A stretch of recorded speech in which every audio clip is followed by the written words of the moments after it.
posso clamar, pela fé posso enxergar.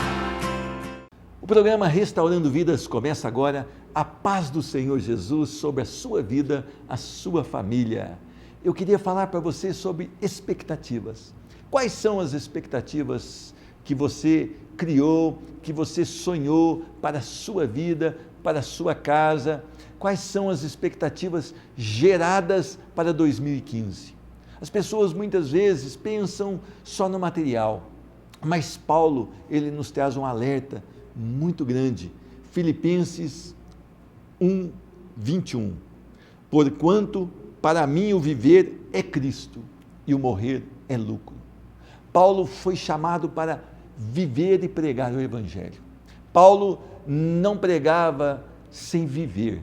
Paulo tinha um testemunho sólido e autoridade na palavra de Deus, porque Paulo tinha uma única expectativa na sua vida: agradar aquele que o arregimentou, servir aquele que o salvou.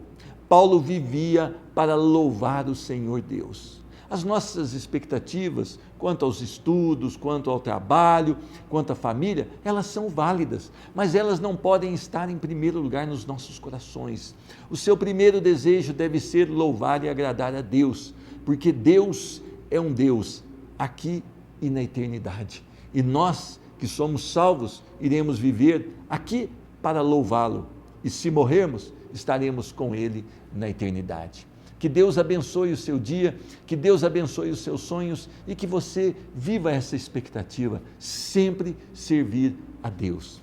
Eu quero conversar hoje com um servo do Senhor que tem uma vida na presença do Senhor.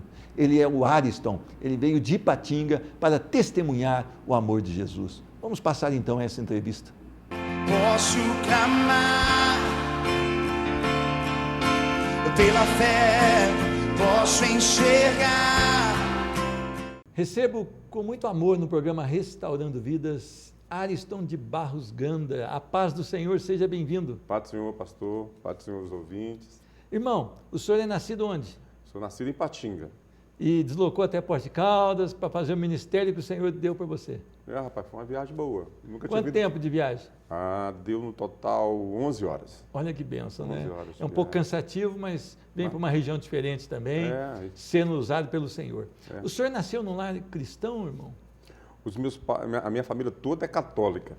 Certo. E o Tradicional. senhor, assim, o senhor iniciou, eles eram praticantes ou não? Não, meu pai são os católicos nominais. Não praticantes, nominais. E você então não teve muita instrução na palavra, valores bíblicos nenhum? Nenhuma, pastor. E o seu lar era muito equilibrado? Quantos filhos eram? Na minha casa somos 4 filhos, são 3 mulheres, só eu de homem. Mas era um lar equilibrado com valores, rígido? A educação, nós estávamos conversando, a educação nossa basicamente é quase igual. Eu tive uma educação muito rígida. Quer dizer que não podia fazer qualquer coisa não, que o rigor da lei vinha ali em cima. Rígida, mas eu aproveitei muito a minha infância. Tanto que o meu primeiro beijo eu tinha 18 anos. Então quer dizer que o senhor curtiu aquilo que um garoto deve curtir mesmo, né? Não, brinquei de pique-esconde até 18 anos de idade. E até 18 anos de idade, então, o senhor não se envolveu com nada fora da palavra de Deus? Nada. Mesmo não tendo uma vida no altar do Senhor? Não, a educação rígida me ajudou nisso aí. E o senhor chegou num tempo em que experimentou as coisas do mundo ou não houve isso na sua vida? Pastor, olha, eu só não casei virgem com a Maristela porque no meu sonho eu sempre queria casar virgem. Eu perdi minha virgindade, eu estava com 28 anos de idade. Eu casei com a Maristela, eu estava com 31 anos de idade. Mas porque eu estava dentro de uma igreja evangélica. Quando o senhor foi para essa igreja? Eu fui para a igreja evangélica, eu estava com 24 para 25 anos. Alguém convidou o senhor? Como é que foi isso? Inclusive, eu namorei com a Patrícia Valadão, que é até a prima da Ana Paula? Da Ana Paula, ela era da minha igreja, em Ipatinga. E eu comecei a frequentar com ela a Lagoinha, e final de semana eu ia para lá. E comecei a frequentar a igreja, e através do testemunho dela, eu fui para a Igreja Batista. Foi para a Igreja Batista. Igreja E Batista. o senhor começou a ter uma vida com Deus e teve um encontro verdadeiro com o senhor quando? Pastor, na verdade, eu acho que antes de ir para a Igreja Batista, eu participei da Renovação Carismática Católica. A partir daí que eu tive uma mudança assim com o Senhor. Quando eu fui para a igreja evangélica, foi um somatório que eu tive aí, eu tive um encontro verdadeiro com o Senhor. Mas mesmo participando na renovação carismática católica... O senhor começou a abrir? A minha mente, por exemplo, eu estava na igreja católica, mas não rezava terço, eu não fazia muita coisa que a igreja católica. Porque a renovação carismática é um movimento que veio para mudar a igreja. Só que a igreja não permitiu isso. Então a igreja acabou se tornando e o movimento afogou. E aí o senhor começa então com uma vida em Cristo Jesus. Mesmo o senhor sendo um homem que preservava, que não aceitava as bagunças que o mundo... Mudou alguma coisa na sua vida depois de Jesus? Mudou muito. Por exemplo, algum exemplo aí? Pastor, a dependência do Senhor. Eu vou contar um exemplo, por exemplo, assim. Eu sempre amei fazer as coisas para o Senhor. Eu lembro que nessa idade de 24 para 25 anos, quando eu me converti, logo em seguida apareceu a questão de um emprego para mim. Isso marcou muito na minha vida. Apareceu duas oportunidades, uma para ganhar um X e uma outra para me ganhar 10 vezes X, entendeu? A minha maior preocupação era em fazer a obra do Senhor e aquilo que não me atrapalhasse na obra do Senhor. Eu não estava preocupado então, se eu ganhar muito, não. Se aquele salário alto te atrapalhasse, eu não queria Deus? ficar. Então mas Deus que mudou isso no senhor, né? Aí Deus acabou me dando, porque graças a Deus eu procurei uma pessoa que foi sábia e me falou, e através desse emprego... Eu falo assim, eu tocava na igreja, eu mexo com música desde os 15 anos de idade, eu trocava nessa igreja, tudo que eu ganhava, a minha preocupação é de estar investindo na igreja. Então, o meu dinheiro todo, além do meu dízimo, a bateria da igreja era meu, o contrabaixo era meu, a guitarra era minha, o teclado era meu. É um prazer? Ou é um peso? Não, era um prazer. A igreja não podia comprar e eu tinha condição de comprar e eu comprei tudo, porque eu tinha um bom salário. Então, eu podia investir na obra do Senhor. E até hoje, tudo que é meu é do Senhor. E o Senhor sabe disso. Amém. Quando o senhor conhece Maristela? Eu conheci a Maristela, eu estava na igreja, logo depois desse ocorrido. Conversando com um amigo meu, ele falou, rapaz, tem uma pessoa boa para você namorar aqui na igreja. Aí ele mostrou a Maristela. A Maristela já era viúva? Já era viúva. Mas eu sempre falei com as pessoas que eu jamais casaria com viúva ou com mulher mais solteira. Mas o Senhor me deu a viúva e foi uma bênção e foi um amor à primeira vista. Minha esposa também diz para mim que jamais casaria com um caminhoneiro e com um pastor. Eu comprei um caminhão e fui abençoado com um pastor. Amém. Então, Deus muda as coisas, os projetos. Muda as coisas. E o senhor se casa, então? Casamos. Tem uma filha depois de algum tempo? A Sarinha... O pastor, na verdade, assim, a Luana para mim é filha. As pessoas falam assim... a Luana é minha filha, eu assumi a Luana. Essa filha você assumiu e você ganhou de presente de Deus. Porque quando eu conheci a Maristela, a Sarinha estava para fazer 3 anos, a Luana estava para fazer 3 anos de idade, e desde o início ela me chama de filha, e ela é tanto filha como a Sarinha. O senhor chama ela de filha e tem como. E quando veio a Sarinha? A Sara veio em 2000. 2000. Agora é o seguinte, a sua esposa, depois de 7 anos de casados, que vocês estavam casados, ela teve um diagnóstico muito duro, um diagnóstico que até de certa forma é normal hoje, porque tem tido muita incidência de câncer, mas o senhor estava com ela quando ela teve aquela notícia do médico? O senhor estava junto ou não? E como essa notícia chegou ao senhor? Não, eu estava com o médico. Na época eu trabalhava na indústria farmacêutica, eu era representante do laboratório, e esse médico era muito conhecido, muito chegado da gente. A gente não tinha dimensão do tamanho, mas baqueou tanto ela como me baqueou. O que o senhor pensou na hora? O pastor, morte? Não, nunca pensei em morte. Nunca pensei em morte, porque Deus sempre tem um projeto.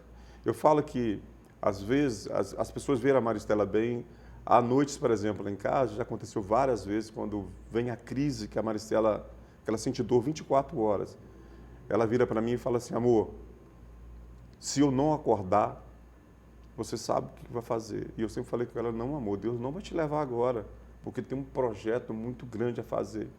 Porque essa religião hoje, o que ela tem feito? Ela tem feito as pessoas enfermas, porque o Deus verdadeiro é Deus que cura. Então tem muita gente... Hoje até determina, né? Determina. Você determina, você decreta, você ordena.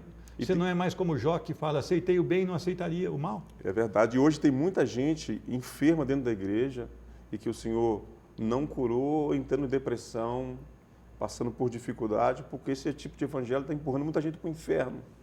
E as pessoas às vezes não perguntam e não entendem porque às vezes Deus permite certas coisas na sua vida.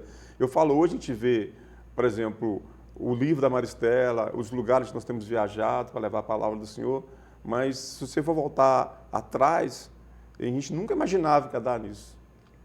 Mas Deus tinha uma história e Deus escreveu essa história na minha vida. Deus já tinha um projeto maravilhoso. Maravilhoso. Agora, irmão, a gente pode chamar isso de projeto maravilhoso se há um câncer? A gente pode chamar isso? Ou só quem tem o Espírito Santo pode entender isso como um projeto maravilhoso? É só o Senhor para fazer entender. Porque eu falo assim, a Maristela já perguntou para assim, amor, se você soubesse que eu tinha câncer e passasse tudo de novo, você passaria tudo de novo. Porque o câncer da Maristela curou a minha alma, curou a alma dela e curou a alma da família. Então eu queria que você falasse para essa pessoa aqui nessa cama, essa pessoa que está passando por um câncer, ou um familiar com câncer, se há possibilidade de você ser feliz, de você encontrar estrutura de vida, mesmo com essa enfermidade. Amém. Eu falo assim que, olha, se você pegar todos os servos do Senhor no Evangelho, todos eles eram felizes, porque a felicidade deles não estava naquilo momentâneo, a felicidade deles estava na eternidade, no Senhor. Então, se você conseguir entender que o Senhor é o seu tudo, você não vai sofrer, não vai passar dificuldade, mesmo que você esteja no meio de um terremoto, no meio de tanta dificuldade, a sua alegria não vai estar nisso. Então, o resto que vir, doença, falta de dinheiro, nada vai te abalar. Quer dizer que a essência é Cristo Jesus. É o Senhor. O resto ele acrescenta na medida que ele achar melhor. Amém. Eu conheço gente que é feliz. Sim, a gente entra em casa de pessoas que têm uma bicicleta e tem pouca coisa dentro de casa e é feliz. Próspera. Eu já entrei em casa de pessoas que têm de tudo e são infelizes.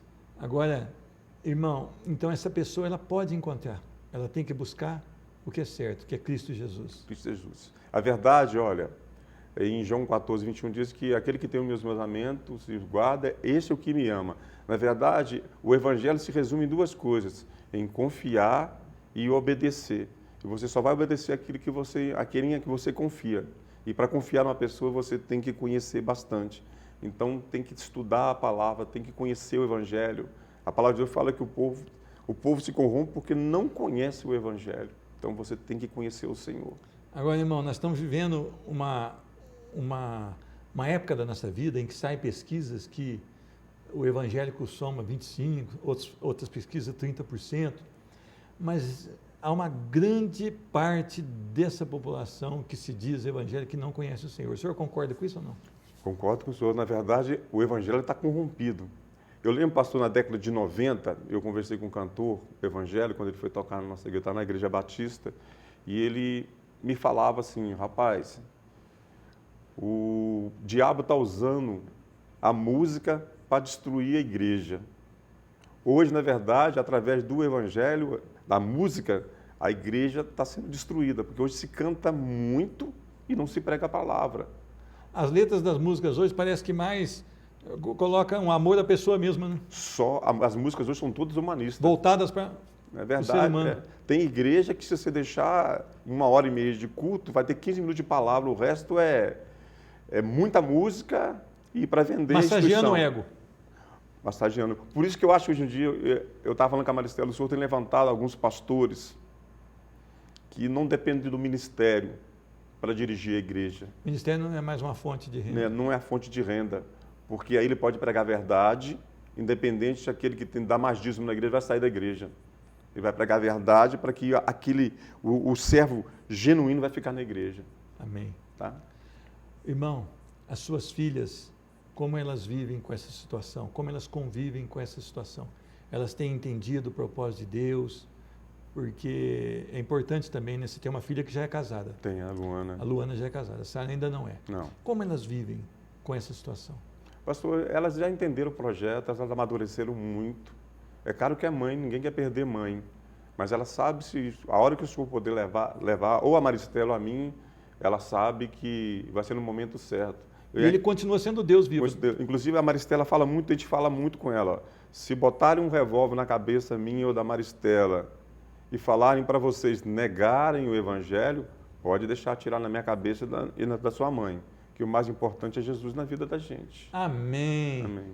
Eu queria agradecer. Amém. Agradecer a vida do irmão, a vida da esposa, Maristela, porque vocês têm sido bênção aqui em Poste Caldas nas nossas vidas e creio que pessoas vão repensar o Evangelho através dessa visita de vocês aqui. Amém, pastor. Que Deus continue usando vocês com o amor dele, que é incondicional, para alertar. A religião está arrebentando com a nação. E os evangélicos estão vivendo uma libertinagem depravada.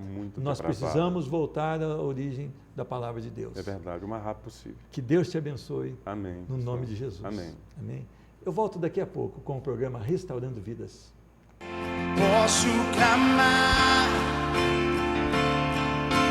pela fé, posso enxergar.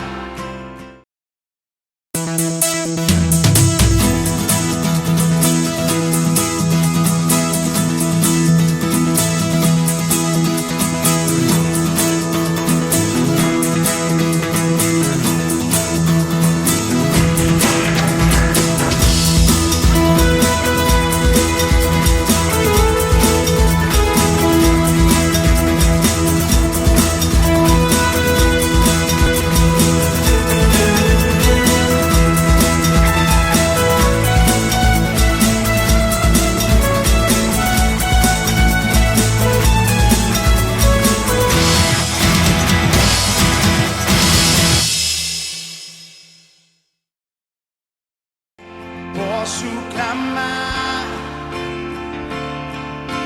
pela fé, posso enxergar. Você já conhece realmente Jesus Cristo? Você já o aceitou como suficiente Salvador, único Senhor na sua vida? Você já teve um encontro com Cristo Jesus? Eu quero ler um texto que se encontra em Mateus, capítulo 19, a partir do versículo de número 16.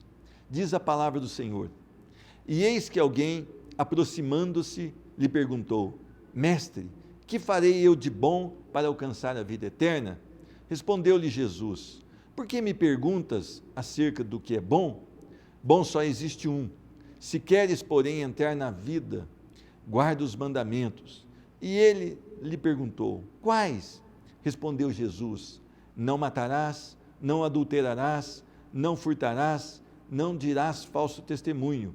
Honra teu pai e a tua mãe, e amarás o teu próximo como a ti mesmo. Replicou-lhe o jovem: Tudo isto tenho observado. Que me falta ainda? Disse-lhe Jesus: Se queres ser perfeito, vai, vende os teus bens, dá aos pobres e terás um tesouro no céu. Depois vem e segue-me. Tendo, porém, o jovem ouvido esta palavra, retirou-se triste, por ser dono de muitas propriedades. Amém? Vamos orar, vamos pedir a orientação do Senhor sobre esta palavra. Senhor Deus, muito obrigado pelo programa Restaurando Vidas, pela tua misericórdia que se renova a cada manhã sobre as nossas vidas. Eu peço agora a permissão para falar da tua palavra e peço a tua bênção sobre essa pessoa que assiste o programa Restaurando Vidas, que ela seja impactada pelo poder do teu evangelho e que haja transformação, reconciliação e cura através da tua verdade. Eu abençoo em nome de Jesus Cristo. Amém.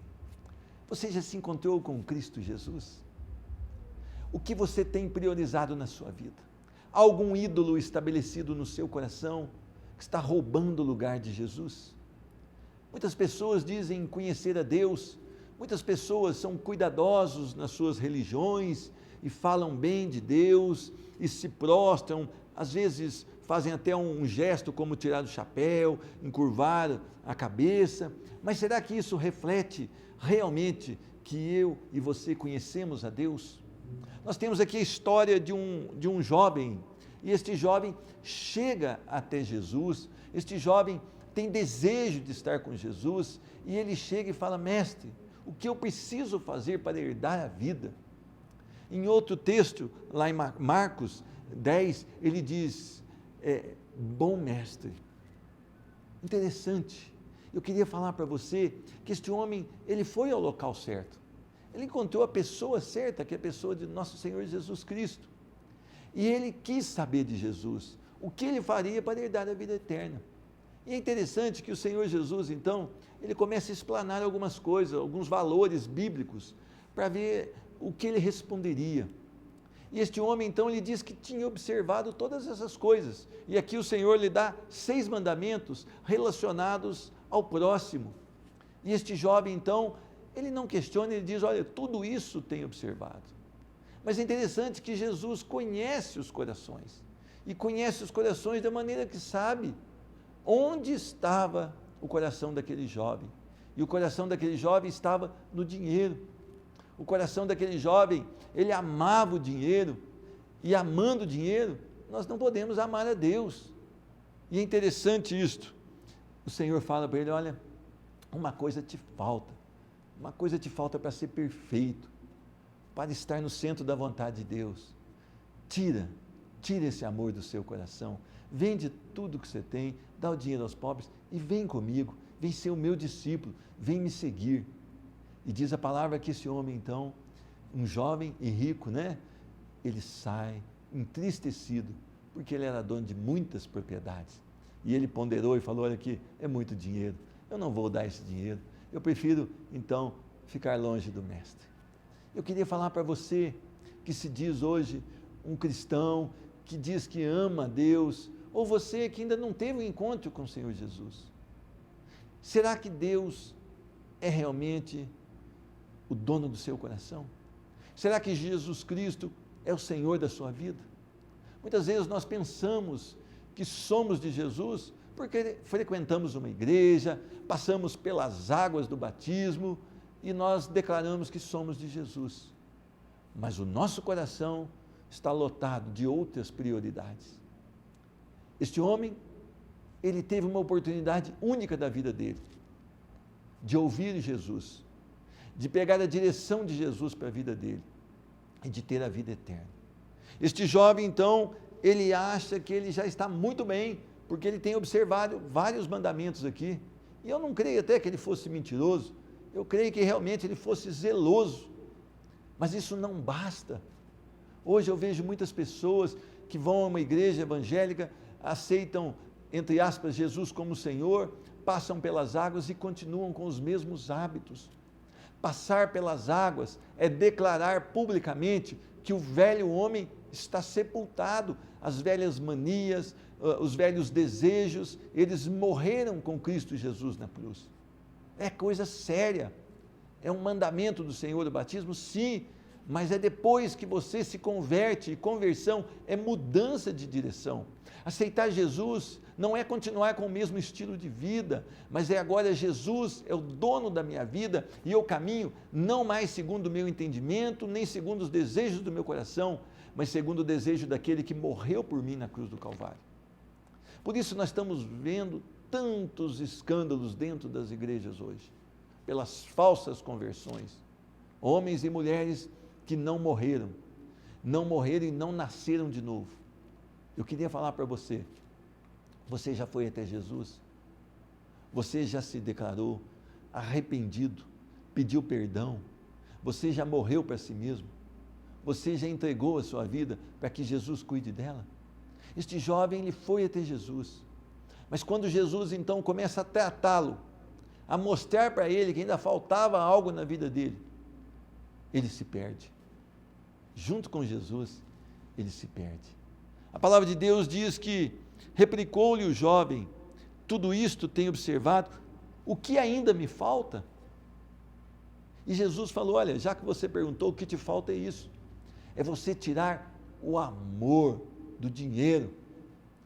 Algumas pessoas pensam que só ricos têm amor ao dinheiro. Eu conheço muito pobre que é apaixonado por dinheiro, eu conheço da classe média que é apaixonado pelo dinheiro, mas pode ser uma outra coisa qualquer que está roubando o seu coração, talvez o adultério, talvez o amor aos seus filhos, talvez o amor ao seu cônjuge, talvez o amor à denominação, talvez o amor à pornografia, talvez o amor às coisas ilícitas.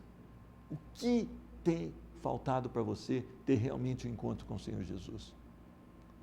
Neste caso aqui, era realmente tirar o seu coração do dinheiro. E Jesus, então, amando esse jovem, interessante que tem um texto, né, que fala, fitando o amor. Quer dizer, depois de responder tudo isso, Jesus olha para aquele jovem e ama aquele jovem e diz, se queres ser perfeito, vai, vende os teus bens, dá aos pobres e terás um tesouro no céu. Depois vem e segue-me. Hoje nós encontramos na igreja também pessoas que estão ativistas dentro da igreja, mas continuam com as mesmas mazelas, com a mesma vida medíocre espiritual. Elas estão ali com atividade na igreja e parecem ser salvas, mas não são. Elas só estão em atividade, porque a palavra de Deus diz, olha, primeiro você se desfaz dessa âncora na sua vida, desse pecado na sua vida, depois você vem e me segue. Primeiro você prova que você realmente está mudado, que você realmente agora quer uma nova vida, depois você me segue. Hoje nós preparamos líderes também com muita facilidade, e líderes que não vão conseguir liderar dentro da verdade. Por quê? Porque não tem um tempo de experiência com Cristo. Eu queria falar para você, esta manhã, como está a sua vida com Deus? Você já notou onde o seu coração está roubando o lugar de Deus?